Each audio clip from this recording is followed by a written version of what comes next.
watching, I'ma make them sweat. Put your money down, place your bets. Degenerate, yeah, I'm a sicko.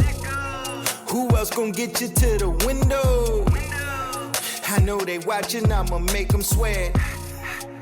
Put your money down, place your bets. Welcome to Graybo's Giblets, part of the NoOffseason.com Sports Card Network. We know you don't have 40 hours per week to pour over podcasts and spreadsheets to handicap these games yourself. We do that for you and bring you our picks each week so you can have some confidence heading into the weekend or walking up to the window. We're out here dropping giblets, and we might drop a few giblets about sports cards while we are here. I'm your host, Gray, and I'm joined by Fitz. And Denny's not here today, but we have a special guest, Shane Heskett, all the way from Florida, who will be there at the Arnold Palmer Invitational this weekend. This is our first golf podcast of the season, one of the best tournaments of the year. It is one of those elevated tournaments, $20 million purse. How we doing, Fitz? We ready to go. It's golf season, baby.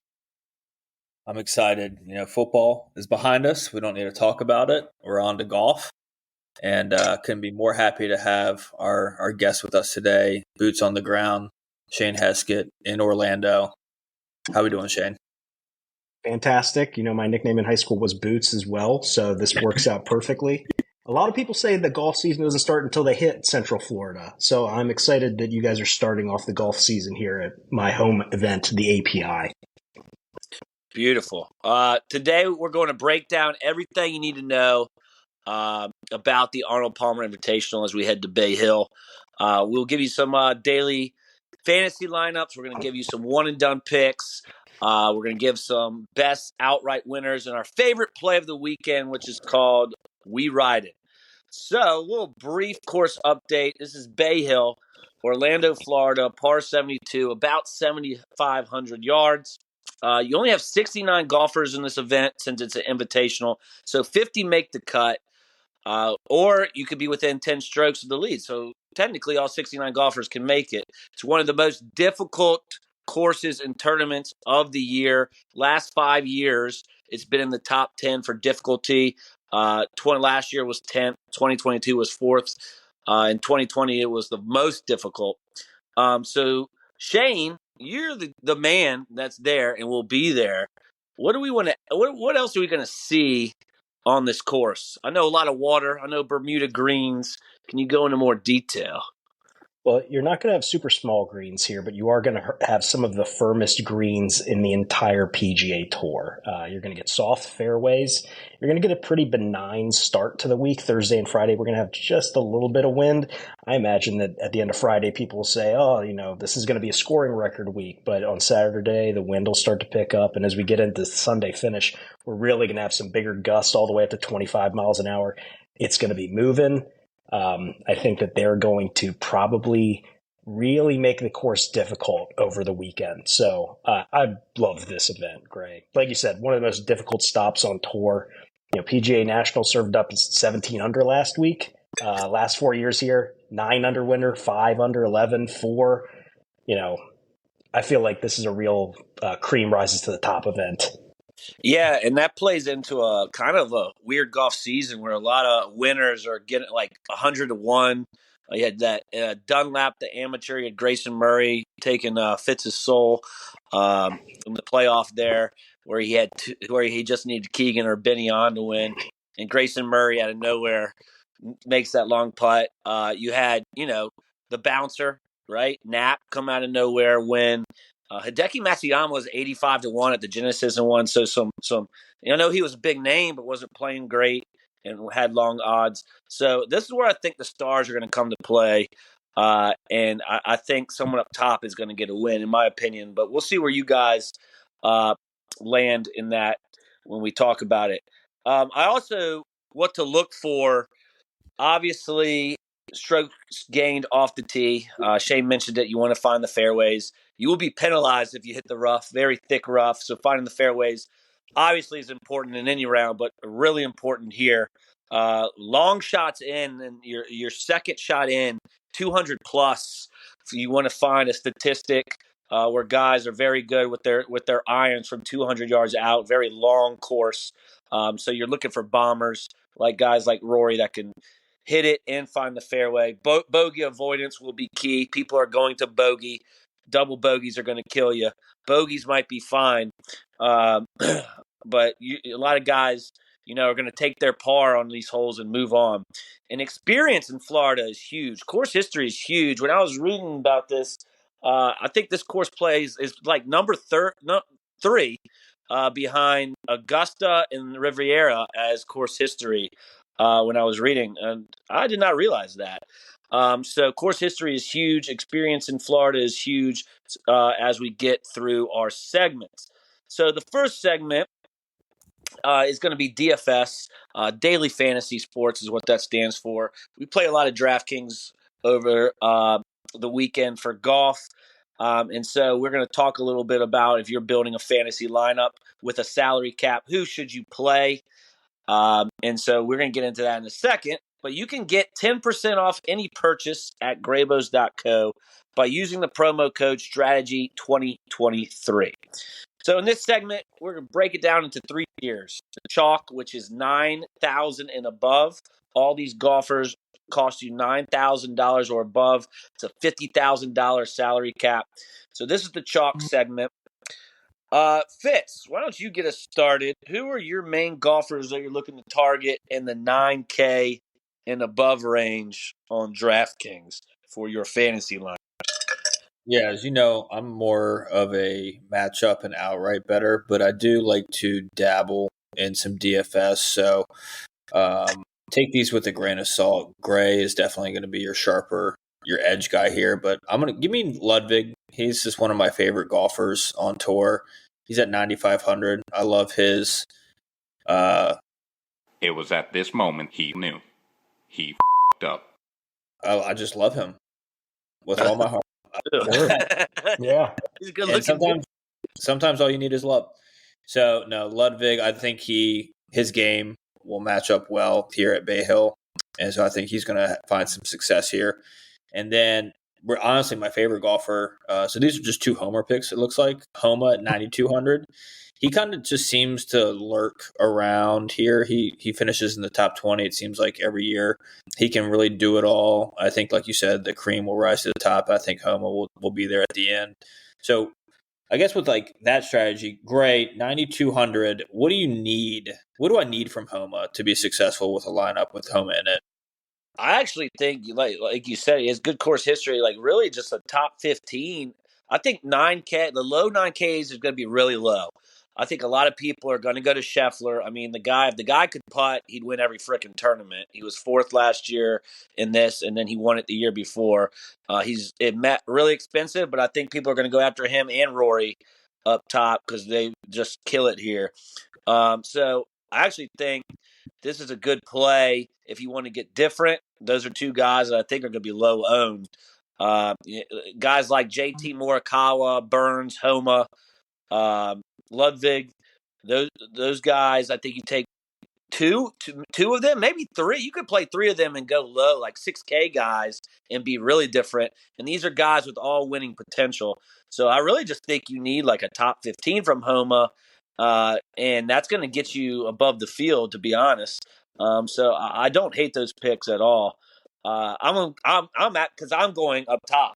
I'm going to kind of fade that range. Shane, where are you going here before I give out my 2 horses? I know that this is going to be such a hot take, but I'll be building lineups around Scotty Scheffler this week. There's just simply no one in the world that is better at hitting a golf ball. Like you said, Gray, if it comes down to a putting contest, I don't think my guy's going to do that good. But when you talk about long iron approach play, this guy has it in spade. You want to talk about somebody who hits the ball well out of the rough, you're going to need to have that here. Over 150, he's one of the best on tour, 98th percentile, I want to say. Him and probably Xander is a pivot there for me. Also a very good long iron player and very good out of the rough. Something I like about Fitz's 2 picks, Homa's course history. And then if you're going to try to fade course history, I think that going with Ludwig is a great play because he obviously never played here. Doesn't have the history, but you want to talk about somebody that can keep it in the fairway with the driver and hit it long and try to really minimize the long iron play and then bring it to the short irons. That's a guy who can do that here. Yeah, you can definitely get different there. Like, I'm with you with Scotty. I didn't write him down, but I'm definitely going to be playing Scotty here. Um, like, his stats, I don't know, like, you realize this, but, like, it is Tiger Woods in his prime approach, irons. I mean, every shot is so freaking close to the pin. If he could just putt, he'd be dominating like Tiger has been. Like, seriously, he's been so good. So I'll have Scotty, but I'm gonna go a lot of Rory here. I mean, Liv has been trashing him. Taylor Gooch coming out and saying saying some stuff. I think Rory's motivated. He had one bad hole last week that kind of took him out of contention.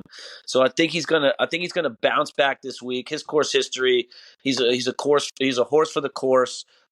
Second last year, the 13th the year before, and then top 10 the last 3 years. So, like, last 5 years, no worse than 13th. So I'm with Shane, Scheffler, and Rory, and I'm going to build lineups around that. And then, like Shane said, if I had to pivot, I'm going with Hovland, another guy that is just puts it in the fairway. His irons are great, and if he can putt, which he's improved on a lot, he could definitely win here and contend. And another guy I want to throw out there that's been close is Cantlay, that I might see myself betting on. Maybe not in DraftKings, but pivot another way, get him in the betting market, and if he wins, you still win something there. So, excellent. All right, we threw out some names there. Now the value. So, like, when we throw out Scheffler and Rory, and then Fitz goes a different way, Homa and Ludwig, how do we build around that? And I like to go with guys, obviously, course history here, but also guys that are in really good current form. And I see Fitz has some current form guys. So, Fitz, who you going with? All right, my first one's going to be kind of another question. It's Matthew Pavon. This guy is playing some of the best golf on tour, right? I don't have it in front of me. What does he have? 3 top 10s in his 5 starts this year? Yeah, and to win. And a win, right? He's 7,900. It seems like he can kind of get it done wherever he's playing. So this is kind of a recent form. I know he took a pretty long break, but he came back last week, played pretty well. So Pavon at 7,900. I don't know how you guys feel about that. I would like to get your take. But outside of him, I'm going to go with a guy who was in form. This is an Orlando guy. This is Shane's probably close personal friend, Eric Cole. I know a guy that Gray bets almost every week. He's 7,400. I wouldn't say grew up on this course, right? He's good buddies with Arnold Palmer's grandson. He played this course a bunch. He knows it. He would have been, I feel like, a DFS and betting darling if he would have had a good week last week. He obviously, everyone was on him, so he burned a lot of people and one and done in different formats. He was last after Thursday. I don't remember how it obviously got cut, but I feel like he had one bad round. A couple, bad holes really just kind of derailed him there. So 7,400 seems like a good value for Eric Cole and at a place he knows well. And then English at 7,300, another guy who's playing well and also has really good course history here, tied for second last year, has had some other good finishes. So those are the guys I'm kind of targeting this 7 to 9K range. I like it. Yeah. Pavon. I think it's Pavon, pronounced Pavon. Absolutely Pavon. Is it Pavon? All right. I mean, yeah. Frenchman, right? From France. Pavon. Yeah, I like that pick. He has no course history here, hasn't played here, obviously, but current form has been great. Cole, I mean, yeah, I think he came like 4th to last, like had a really bad round on Thursday last week. I do bet him every week, except I didn't bet him. Let's be honest, guys. Not just a bad round, a historically bad round for him. Yeah. His single worst round since 2000.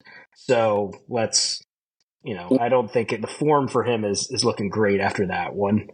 Well, yeah, and I like that he did that, so people are off of him, and at that price, Fitz nailed it. I mean, he's got the Palmer incentive, right? Like, so, like, I think he bounces back after that week, and I think people are going to be off of him. And then English, I have him on my short list, second last year, great putter. He's just solid. Like, at 7,300, just make the cut, right? So I like that a lot. I have 3 guys that I'm going to add here, and that's Fitzmagic at 8,600 and Cam Young at 8,700. I'll be betting these guys too. I really like Fitzmagic. Really good course history here. Talk about someone that can put in the fairways, good iron player, hits greens, and like Shane said, they're not the smallest greens, and this guy can putt. So I love his number. I love his betting number as well. And then Cam Young, like, I'm going to be on this guy until he freaking wins. Like, I have a disease, and it's betting Cam Young. I really do. And then Jason Day, he's got good betting odds. He's like 40-1, and a lot of guys that are 8,200 or 60-1, 70-1 in that range. So I like Jason Day. He's playing well. Corey Connors, iron game. That's why I threw him in there. Some other guys that you might want to take a stab on because of form. Siwoo Kim, Keegan Bradley has good history here. Knapp, good form. And then Hogue, I put him on the list. He does not technically have the best history here, but is a good iron player from 200 yards out. The last 25 rounds, he is leading, he's second or third in that category. Obviously, Scheffler leading that. But Hogue, I think, can have a good week this week. So for 7,100, I'm going to take a stab on that. Shane, do you have anybody else you want to throw in the mix here? I am riding Tom Hogue like a thoroughbred this week. That is exactly who I had as my leadoff guy, Gray. It doesn't have terrible course history here. T32 in 2022, T15 2020. I think that his iron play is awesome. The value on his outright, I'll talk about that when we're getting to it, but I think value-wise, getting him at 7,100 is that balance you're looking for to go and get some of those 9,000 plus guys. And I love trying to build a lineup with some of your really good guys. And I think that there is a little value here at that lower price number. Some other guys that you guys mentioned that I really like, Matt Fitzpatrick, he's going to get a ton of play. Fitz, I think that's, or Gray or Fitz, whoever said that. Fantastic. Really good. I think almost too many people are going to be on him. That's the only reason I'm kind of staying away from him. I think that somebody else, you mentioned this one, Gray. There was a couple people on your list, but did you have Chris Kirk there? I did not, but I like that name. I do not. We talk about course history, really good here. We talk about Florida history. There is carryover between the consistency of playing in Palm Beach, playing at Bay Hill, playing at Innisbrook, and Chris Kirk is a really good Florida player. And, won last year in Palm Beach, has, enough of the iron play that we're looking for, I think, here to make an impact. And he's only going to cost you like 7,800. So I really think that that's a good value play too. Looking back at it, like he's put last 4 years, he has a 5th, an 8th, and a 15th. He's got it here. Man, that's pretty good. Do it. Take us to the long shots, Gray. All right. Long shots. So this is sub 7,000. This is where, you're going to play your Schefflers, you play your Rorys. You have to go down here. So I have a few plays. Fitz, why don't you start us off with someone that's been hot and had a really good Sunday or Monday? I forget what it was, but got himself into the lead after shooting like an 8 under on Sunday. Yeah, the South African with definitely the best stash on tour. EVR. Pants on tour too, Fitz. Pants on tour. I was going to say our jogger brethren. No socks. Yeah, he's playing really good golf. It's kind of funny how like golf handicapping and like convincing yourself when you're setting lineups and making bets. Like course history is obviously a big one here. So I'm looking at guys who have played well here. He hasn't finished in the top 20 here. I'm also taking guys who have never played it here because you got guys like Kitayama who wins it last year who never played. So you can really kind of spin it however you want. But EVR, just the way he's playing at 6,600, I guess it probably comes down to like projected ownership, like how many other people are going to be thinking the same thing and trying to get him in there. So, he's a great addition if you're going at the top with a guy like Scotty. You can fit a guy like EVR in there to kind of balance out the lineup. Love it. Shane, who's your value plays this week? Because this is going to be huge for you. Riding Scheffler, going to have to play a couple down here. Yeah, gonna have to get a couple guys in here. I've got one guy that I've got to focus on right now, and that's Patrick Rogers, coming in at 6,500. He is obviously very inconsistent, but like I'm sure that you'll mention with some of the guys that you have, you're not gonna find a bunch of great players down here, but you're gonna hopefully find somebody that can offer a little bit of value. And I think that with his distance and his length here, he could have the type of hot week that actually like delivers some value for you. And I'll save my second one because I think it's your leadoff guy, Gray. So just whatever Gray's about to say about the Smith guy, it just applies here too for me. Is someone that is really playing some really fantastic golf. Minwoo Lee. He's 6,600, which is crazy because he has winning potential. He's a guy that I can see being on the President's Cup this year. He is 50-1. Everyone's odds down here in the 6K range is over 125. So I have to have a sprinkle of him. The only problem here is he's been awful on this course. I think he's been like, if I'm looking at his stats, finished 112th last year and the year before that 115. So over 2. And we talk big about course history, not a course history guy, and I think that's why he got dinged 6,600. But if his odds are 50-1, I'm going to take a stab at him because of how he's playing. He's in better form than he was coming into this last year and the year before. He has winning potential. He's a solid golfer. Every major I see this guy on the leaderboard too. So I don't know how his ownership's going to be. That comes a little later in the week. I don't know if you have a read on that, Shane or Fitz, but I know he sucks here. But I'm going to take a stab at him at 6,600. I don't know if he's going to be popular or not. He should be based on those odds, but the course history is going to throw some people off. I love Patrick Rogers as well. Shane mentioned him. I like Sevenson and Shank, who's 3 for 3 here. Sevenson's great with his irons. And I like Brandon Todd as well. Gray, you're looking at Minwoo Lee probably being in the top 10 in ownership. Okay. But you're right. With that type of value that he offers, it's really, really good. He does have in the entire field, the worst course history, strokes gained wise, which is, he's twice as bad as the next worst.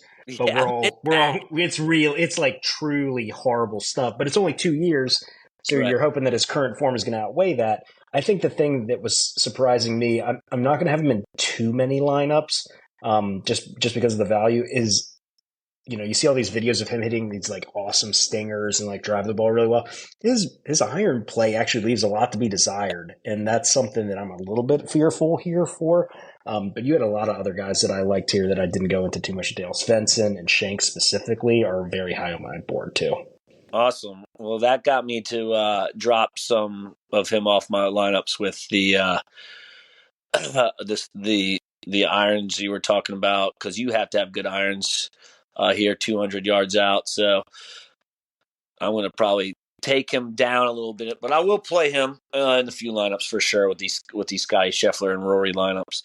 All right, one and done. We'll get into that. We've started our one and done league, but first, save 20% off after a free 14-day trial. Visit marketmoversapp.com and use the promo code NOOFFSEASON. One and done, gentlemen. We have 2 picks this week. I forgot about the Puerto Rico Open. Totally forgot. It's almost as good. We got to pick Arnold Palmer Invitational, which is one of the highest purses of the year, and so this is a big one and done week. Fitz, I can't wait for you to go over our standings since you're the standing man, and then we also got to pick someone from Puerto Rico. So, Fitz, how are we doing the standings? Yeah, wait. So we're not doing Puerto Rico Open DFS right now? No, we're not. Okay. I've got all your notes here too, and they're elaborate, man. You put a lot of effort into this. I'm sorry, we'll have to skip that. Hey Shane, where's my guy? Where's our guy? Where's Callum this week? Why isn't he playing PR?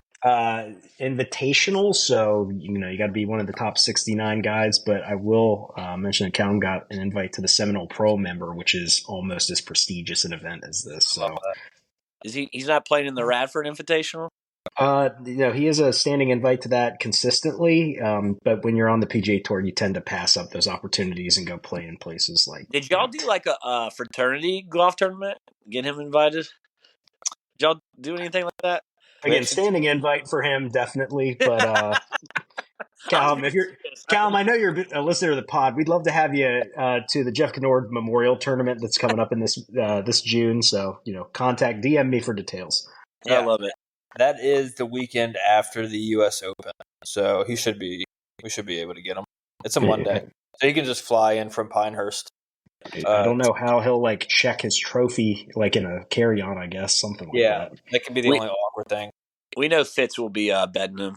Yeah. Nothing better than when he was leading the Open Championship and Fitz had like a 300-1 ticket. He's been on the leaderboard on a couple of these. Yeah, he has. All right. Boost one and done standings.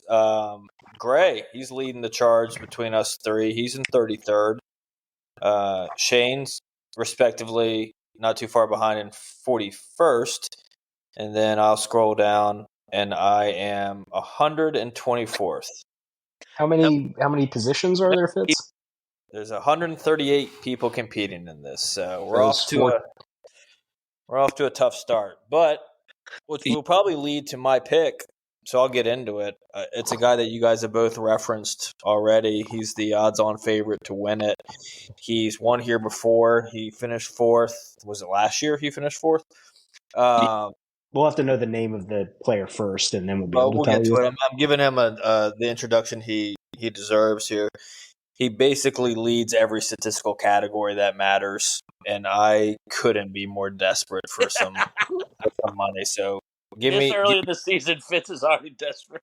There's no point. I like the play. I like it. I thought long and hard about this one too.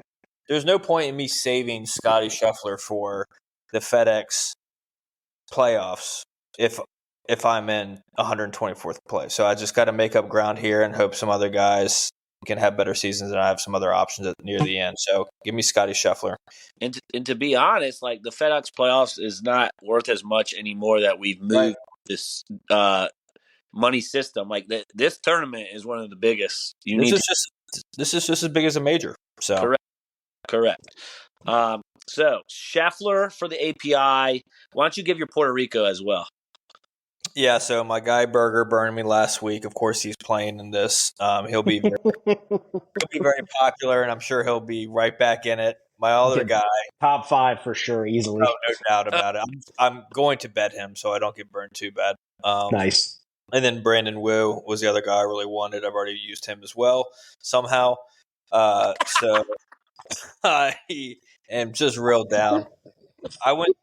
I went lazy handicap on this one. I'm going Nick Lashley just based on his past results here. He finished T3 last year, T7 year before. Is that Nick or Nate Lashley? It's Nate Lashley. You were thinking Nikolai Hogard, who'll be high owned, obviously. I was thinking Nick Lachey. Yeah. Damn. So I'm actually going to go Nick Lachey.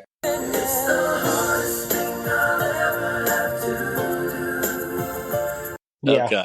He'll get you about as much money as Nate Lashley. Boom. Roasted. Ooh. I did preface by saying this is lazy handicapping, and by lazy I mean I did not look up the golfer's name. It's the Puerto Rico Open. I think more people watch whatever the next live tournament is than that, so you're not, saying a lot.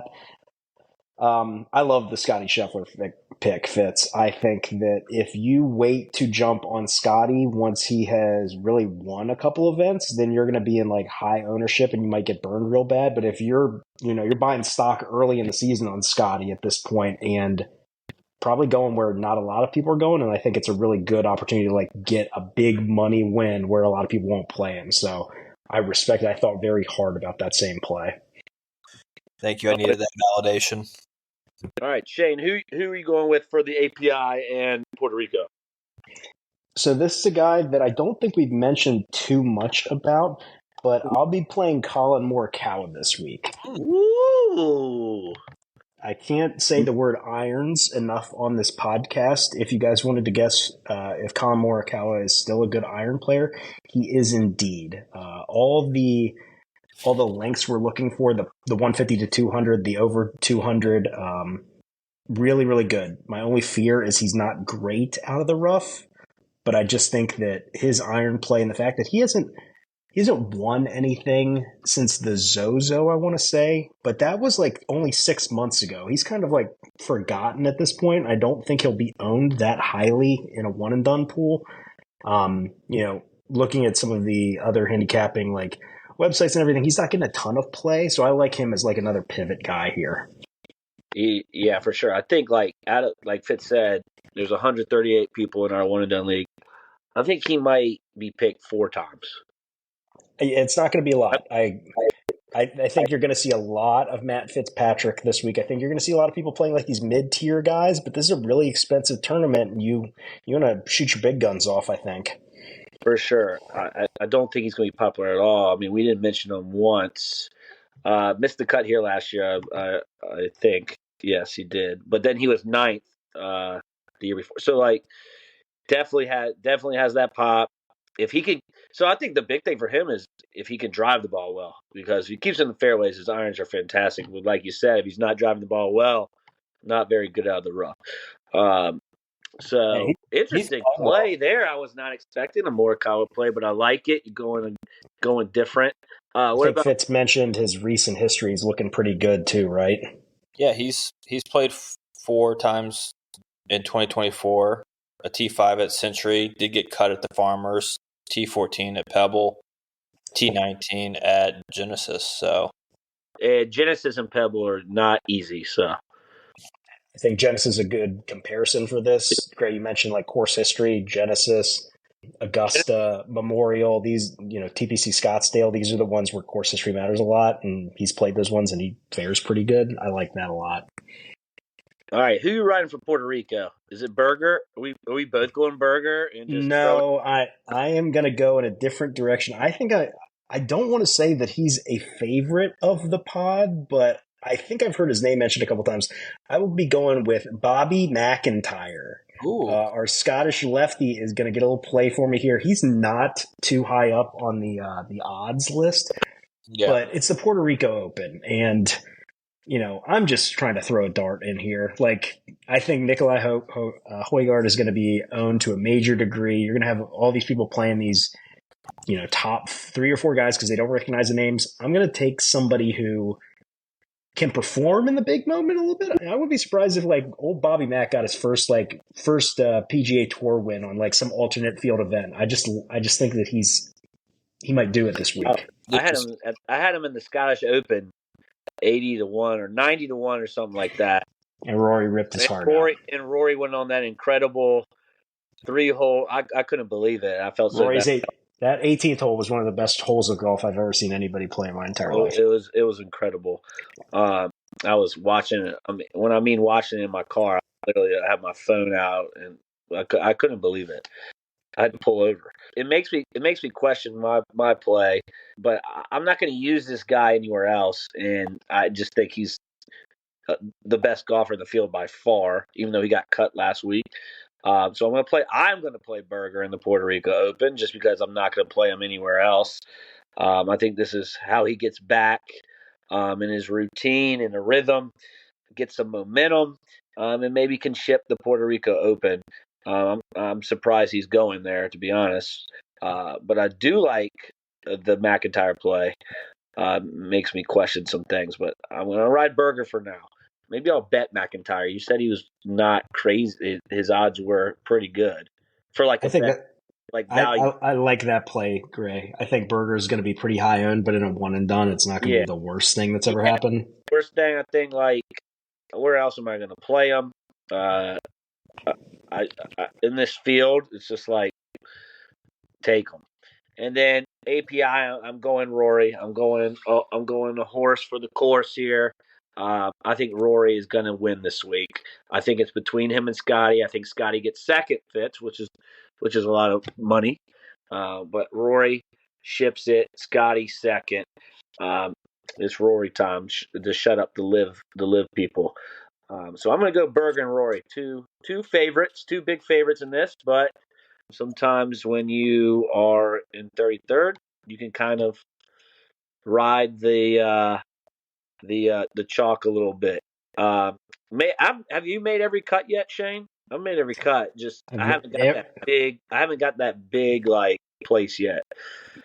I think I had a good start. I think in week 1 with somebody, but Rory's another good play here. I mean, his history is just insane. The consistency that people have playing this course because of the difficulty. Win T6, T5, T10, T13, T2. Like your worst is T13 in like a really expensive tournament. Yeah, I mean that's good. I'm saving Rory for the Masters. Obviously, I think he gets it done this year at a big stage. Okay. Well, that gets us to our future bets, our outright bets. One of Fitz's favorite things to do. So I can't wait to see what he does. And he's the best at shopping around. And that's the one thing I will tell people. Make sure you shop around and get that best number. I have not shopped around, so my numbers might be off. So Fitz can help me with that because he is the best at shopping around because he has every book on his phone and gets all the boosts. So let's start with Fitz. Who are the plays this week, my man? Yeah, so I'm going to start with a Scotty ticket, even though his odds are so short. I'm going to just take the little boost on DraftKings. They let you do a 25 max bet. I'll just take him up to 10-1 and have that basically just to cover all my other bets in case he does. So that's what I'll start at. I'll probably look to always, if I like a guy at the top of the board, I'm always going to look at them live, right? So see if he comes out, stumbles a little bit, and get a better value, better number on him. So I'll start with that. I'm going to go Ludwig. As one of those guys, I know he's probably too short for not what he's done, but I don't want to. It's another just regretful bet, right? I don't want to not have Ludwig when he eventually wins it. So again, we know that I'm an emotional bettor. Like there's no positive EV here. We've talked about this at length. So give me Ludwig, 20-1 on MGM. I'm going to go Jake Knapp. I just love the way he's playing. 60-1 MGM. Give me a little sprinkle there. This just goes to what it's been like. I know someone at the top of the board is probably likely to win this, but the long shots have just been hot this year, so I'm just going to keep riding them. Give me EVR 80-1 on MGM. Orlando's finest, not from Orlando, but Eric Cole 90. He's there at Caesars and FanDuel. Obviously, we all know that I'm going to have multiple other outrights. I'll be bleeding money all tournament and texting you guys a fury of rage when my 19 guys don't hit, but I'll limit it to those guys for the sake of the podcast. We can't wait for those live bets that you throw in. The best is I'm over at Fitz's last weekend, and Lowry was winning. He looks like he's going to win before the weather comes in. I'm like, do you have a Lowry ticket? And Fitz is like, no. I get home, and it's not 5 minutes after. Oh, I got a Shane Lowry ticket. It was buried in all the other ones. It's like ordering a bunch of Amazon packages and forgetting that one shows up at your door. That's nice. Yeah, beautiful. It was beautiful. I mean, it didn't pan out, but that was like my third. That was like my third, second place this year already. So we're getting closer. Yeah, you're getting close.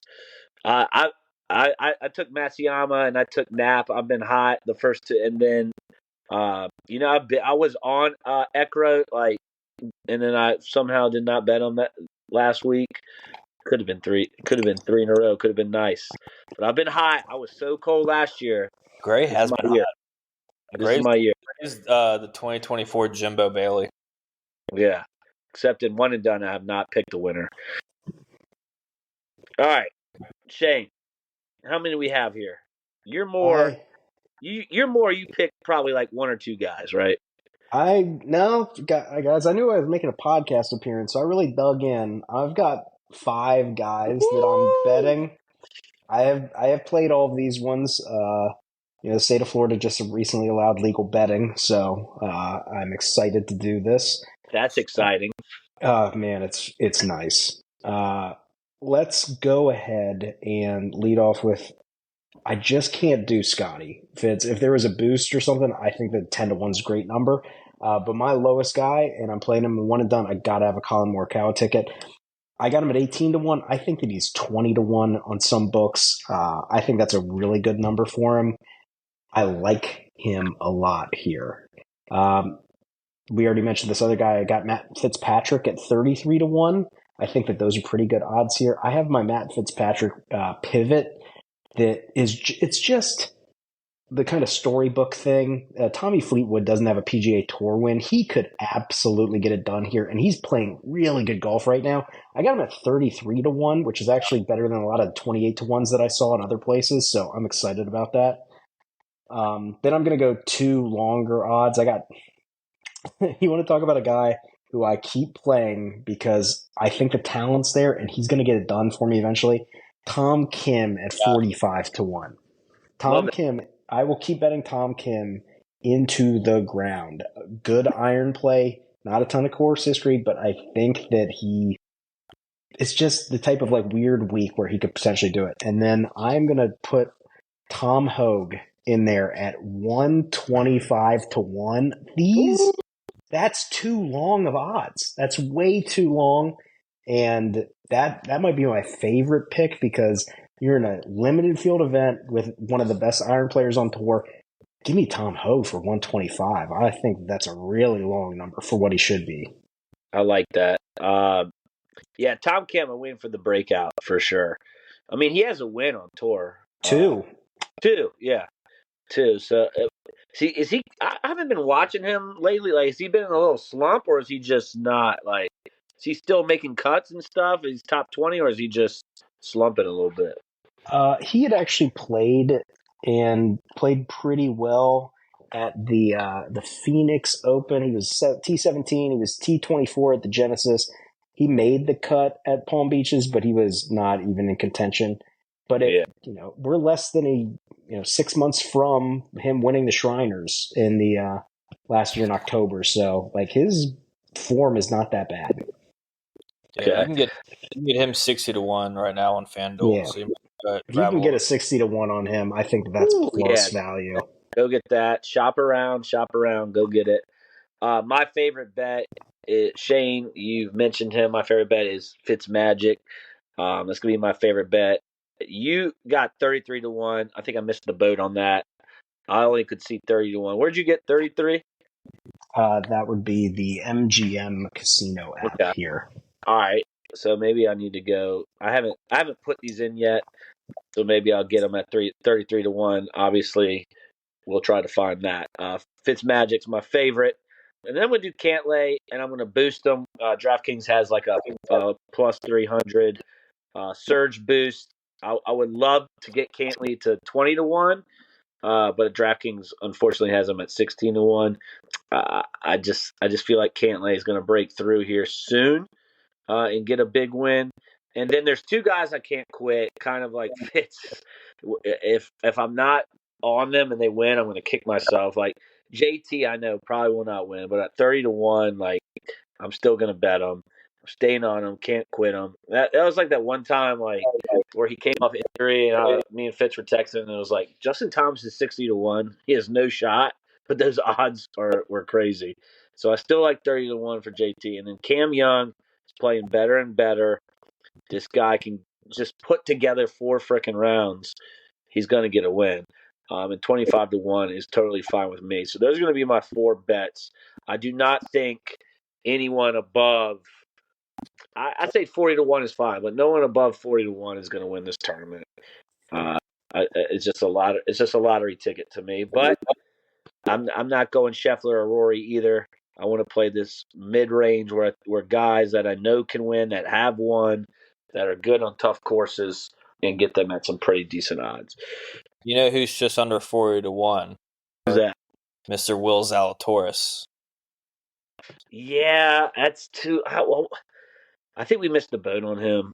Odds-wise. I don't think we've missed it yet. Remember when? But he was like 81, 70 to 1. Remember he was 70 to 1 and came in second? Right. And I was like, I didn't freaking bet him, and I was so mad. I'm kind of glad he didn't win. You're right. 35 to 1. I don't hate it. I actually like him as a matchup play, too, whoever he's playing. He's probably getting good value if you're in the match. if Will Zalatoris doesn't get hurt and Will Zalatoris is doing what he's doing the last couple of years, like what are his odds going into this? Is he? Oh, he's in the low 20s. Right. So I feel like there's still some Easily. out there. Obviously, he's got the potential, but it might be worth a. Did you just add it to your card? Yeah, I'm right. I'm at 25 outrights. I think I might add it to my card. Let's add Zalatoris. All right, let's add him. 30. We're adding them. We're adding them live on the pod. Love it. You heard it here first. Giblets.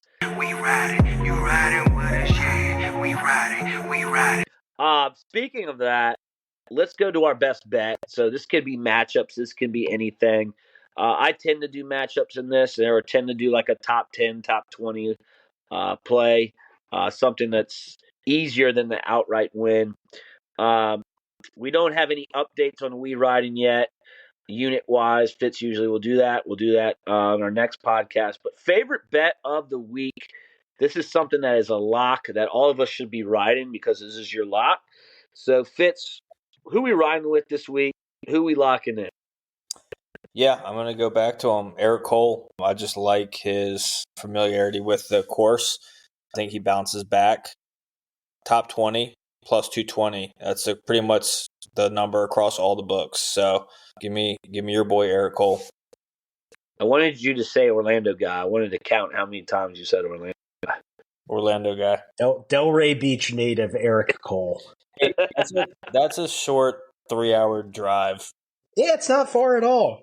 Yeah, that's not far. All right, Shane, who's your lock of the week? Who we riding with? Yeah, I think that Fitz going top 20 when we have a 69 person field is a good bet, and I'm going the same way. I'm riding my guy Tom Hogue plus 260 top 20. You're not going to get a guy who misses the cut. You're going to have a lot of opportunity here, I think, for him to get in there. And I really thought hard about a top 5 bet on him, but the top 20, that plus 260 is just a really good number for him, I think. Okay. I didn't think of that. Like, only 69 people. Should have probably gone with the top 20 bet. But I'm going big. Big units here. Not one. I'm going 2 units on this, Fitz. Oh. I'm going crazy. Rory, top 10, even money. Sign me up. Let's get it done. Nothing else I need to say there. Rory, I think, is going to win. So top 10 should be easy for my guy. Riding with that. So we got Rory, top 10, even money. You got Eric Cole, plus 220, top 20. And Hogue, plus 260, top 20 are our locks of the week. Let's make some money, gentlemen. Anything to add? Shane, what days are you going to the tournament? You doing all 4? I will be there on Friday and or Sunday, but I'll be playing golf on Saturday. I'm not going to give up golf to watch golf. That's just not a sacrifice that I'm willing to do. All right.